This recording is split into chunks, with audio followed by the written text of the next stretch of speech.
Hi everyone, I'm Nick Olivo, and today we're doing an overview of the Call of Cthulhu character sheet for Roll20. And the idea here is if you're a keeper who has a new player, maybe they're new to Call of Cthulhu, or they're just new to Call of Cthulhu on Roll20, this video will give them a good understanding of where everything lives on their character sheet and how it works. And that way, when game night rolls around, they'll be able to navigate their character sheet with confidence.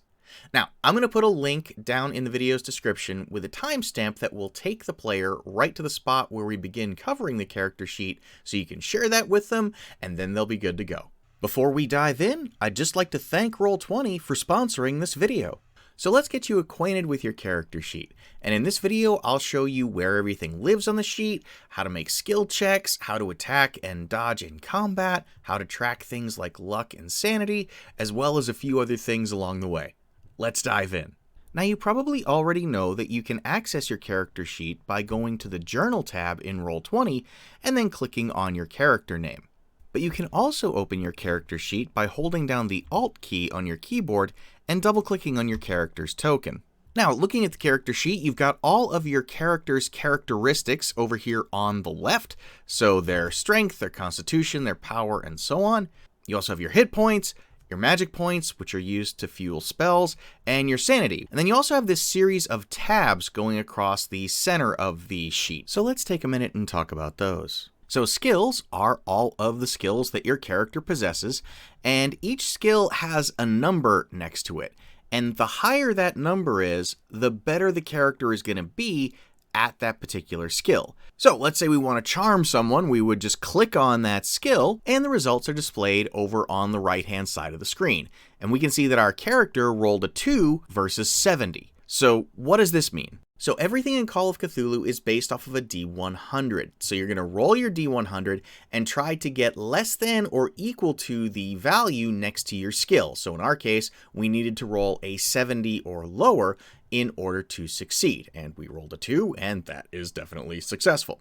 But you can have different degrees of success. So let's say we roll a 65. That is a regular success. Congratulations, you did whatever it was you were setting out to do. But let's say that you roll lower than 1/2 of your skill's value. So if we had rolled a 35 or lower in the case of our charm skill, which has a value of 70, we roll a 35, that is considered a hard success, which is successful and even better than a regular success. And then we can go one step further and we can get an extreme success. And this is what happens if you roll lower than 1/5 of your skill value. So for 70, that is a 14. If we roll 14 or lower, that is an extreme success, which is what's happened here when we rolled the 2. This charm attempt was so successful. This person loves us. We are their new best friend. If we had rolled a natural 1, that is a critical success. And if you roll a natural 100, that is a critical failure. So just keep those things in mind. Basically, what you want to do is get as low of a roll as possible, the lower the better. And while hard and extreme and critical successes are awesome, there are some circumstances where the only way it's possible for you to succeed is to get one of those higher level successes. So a quick example, let's say that your character is trying to drive down a well-paved road in the middle of the day. There's no check required for this. We assume that your character is competent enough to handle this most basic of tasks. But now let's say you're driving down a muddy dirt road. Well, that's going to require a regular success in order to succeed. But now let's say that you're driving down that muddy dirt road in the dark and it's foggy.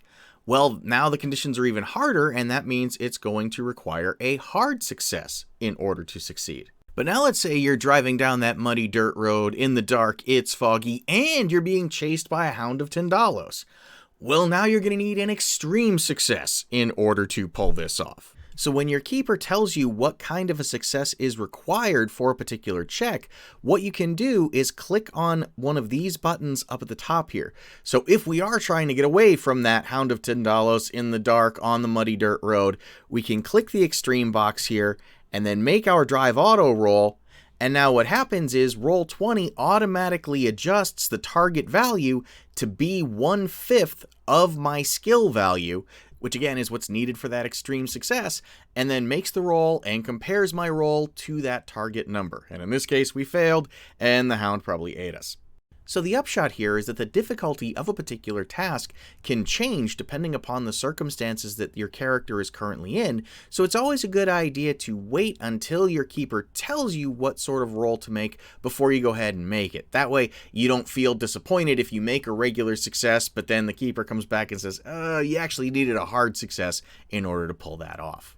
When you succeed on a skill check, make sure you tick the little box next to the skill's name. That way you'll have an opportunity to improve that skill once the scenario is over. And one last thing I want to mention before we move away from the skills tab is using luck to improve a roll. You can see right here, I've rolled my first aid and I've just missed. I'm 3 off from success on this.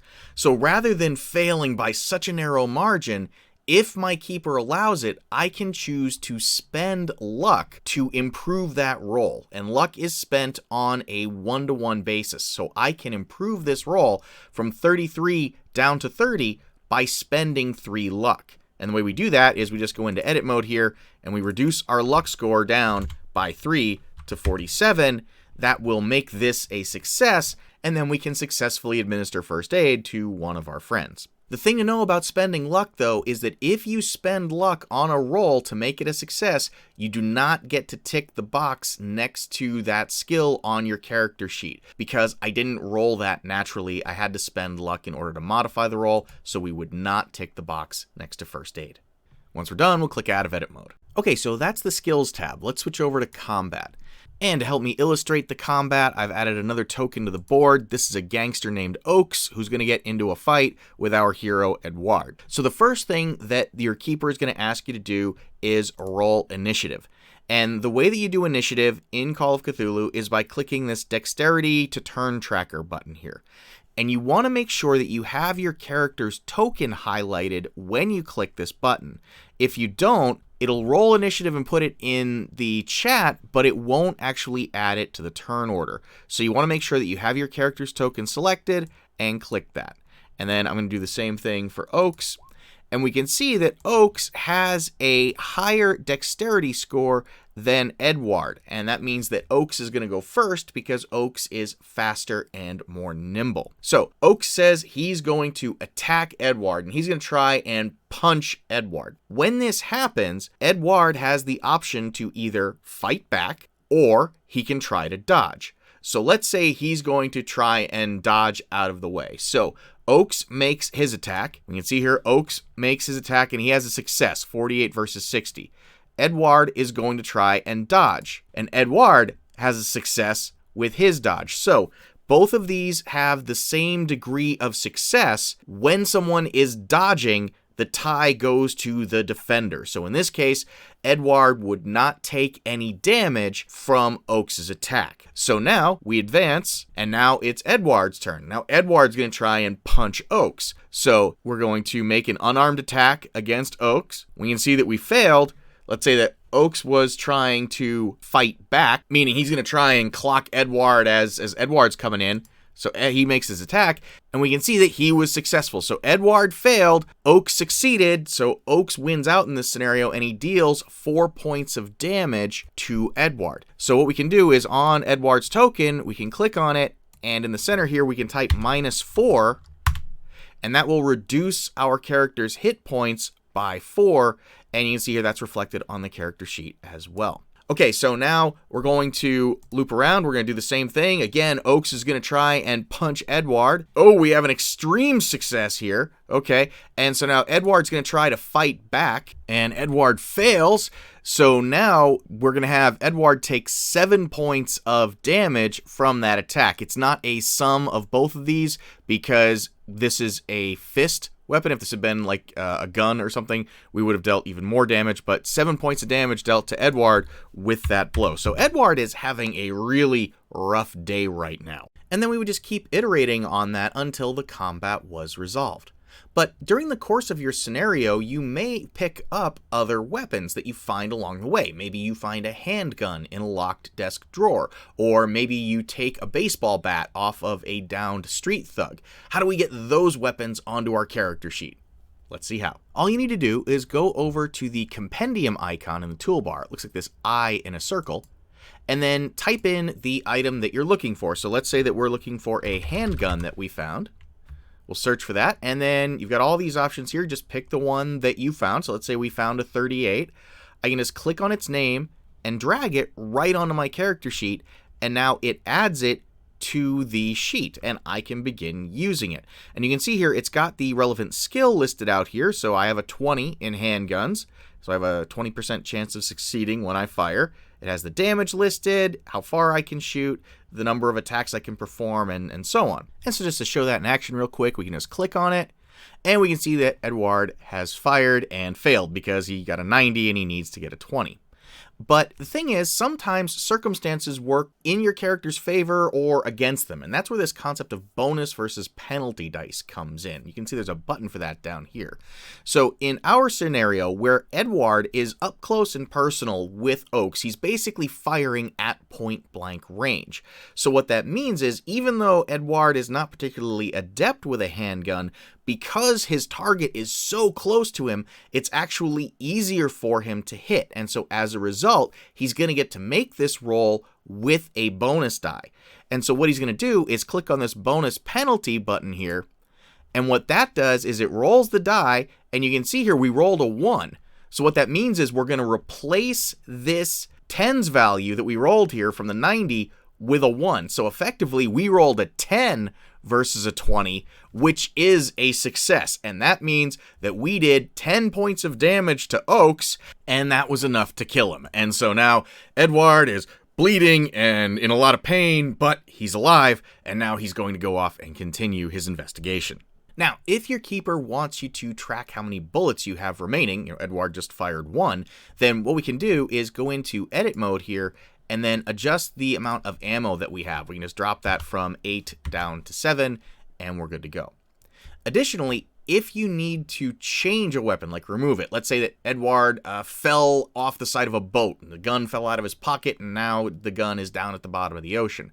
What you can do is click on this lock icon right here, and that'll give you these little red trash cans next to each of your attacks. You can then click on that red trash can to remove it, and now we've lost our gun. You can click on the lock icon to lock our weapons, and then we can leave edit mode, and we're good to go.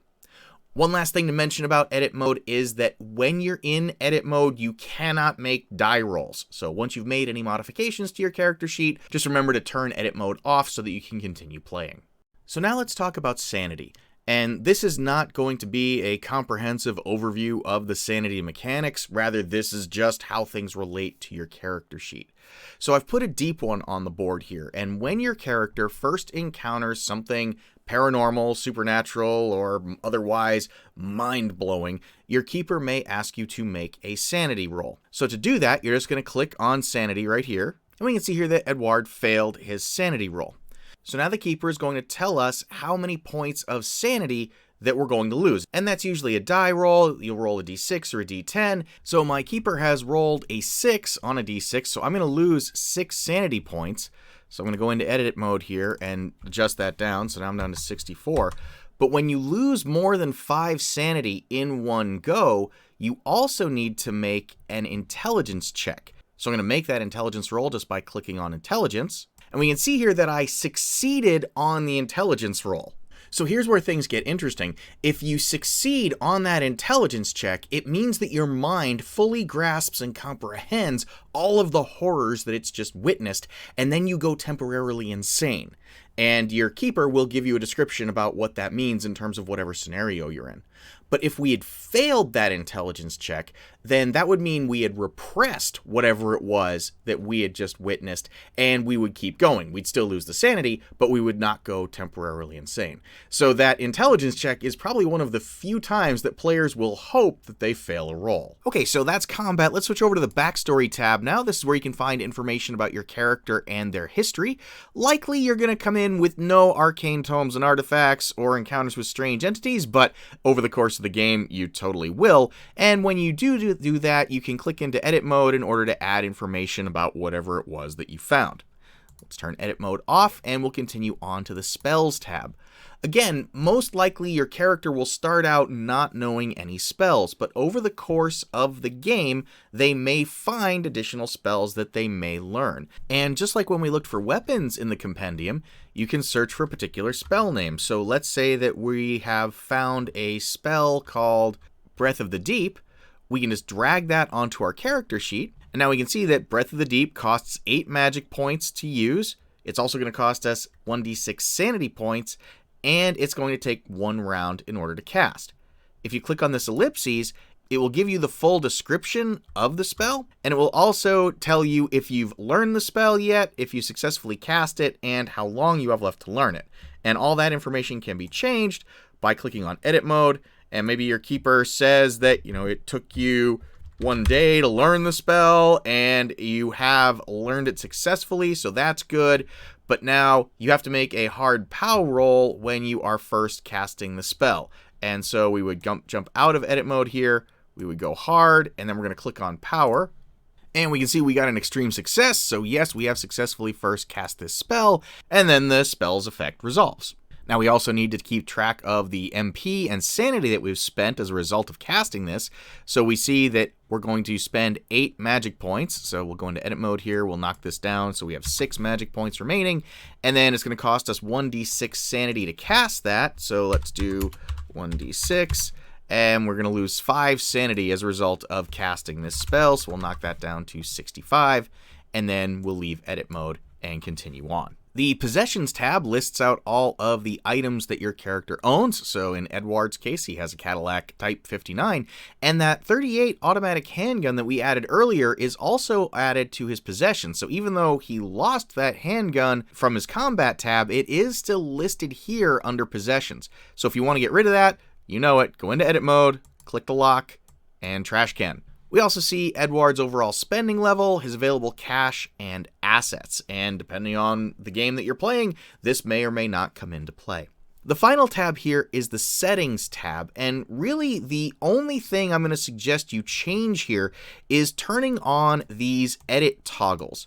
What this allows you to do is make changes to your character's hit points, magic points, sanity, and luck scores without having to go into edit mode, and that just speeds things up overall.